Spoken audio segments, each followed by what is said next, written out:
రాష్ట్ర ఆర్థిక అభివృద్ధి, రాష్ట్రంలో వ్యాపార లావాదేవీలు అద్భుతంగా సాగుతున్నాయనడానికి సాక్ష్యం జీఎస్‌డిపి. అది సక్రమంగా ఉండి జీఎస్‌టి సక్రమంగా వస్తే సక్సెస్ అయినట్టే. దేశాన్ని కొలిచేటప్పుడు జీడీపీ అంటారు. రాష్ట్రాన్ని కొలిచేటప్పుడు జీఎస్‌డిపి అంటారు. జీఎస్‌డిపి బానే ఉందంటున్నారు. ఇక్కడేమో జీఎస్‌టి తక్కువగా ఉన్నా సరే మైనస్‌లో ఉన్నా సరే. కానీ కేంద్రానికి సంబంధించిన లెక్కలు ఎదుగుదల అన్నటువంటిది ప్రపంచంలోనే నంబర్ 1గా భారతదేశం గత 10 ఏళ్ల నుంచి కూడా సాగుతూ వస్తుంది. 11 ఏళ్ల నుంచి కూడా. ఇప్పుడు జీడీపీ వృద్ధి రేటు చైనాని కూడా దాటి ఎప్పుడో వచ్చాం మనం. ఇప్పటికి కూడా 7.2% కి ఇప్పుడు ఏషియన్ డెవలప్మెంట్ బ్యాంక్ పెంచింది. భారత్ జీడీపీ వృద్ధి అంచనాలను 25-26 ఆర్థిక సంవత్సరం 7.2% పెంచుతున్నట్టు ఆసియా అభివృద్ధి బ్యాంక్ ప్రకటించింది. గత అంచనా 6.5%. దేశీయ వినియోగం బలంగా ఉండటం, ఇటీవల పన్ను తగ్గింపులు దీనికి మద్దతుగా నిలుస్తున్నట్టు చెప్పుకొచ్చింది. సెప్టెంబర్ త్రైమాసికంలో జీడీపీ వృద్ధి అంచనాలకు మించి 8.2% నమోదు కావడానికి ప్రస్తావించింది.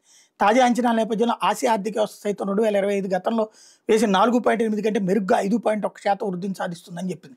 ప్రస్తుత ఆర్థిక సంవత్సరం తొలి త్రైమాసికంలో భారత్ జీడీపీ 7.8% వృద్ధిని నమోదు చేయడం తెలిసిందే. దీంతో ఏప్రిల్ సెప్టెంబర్ మధ్య వృద్ధి 8% జరిగింది. ఓవరాల్గా 6.5కి మించదు ఈ ఏడాది అనుకున్నారు. కానీ 7.2 దాకా అన్నటువంటిది ఇప్పుడు అంచనాలు వేస్తున్నారు.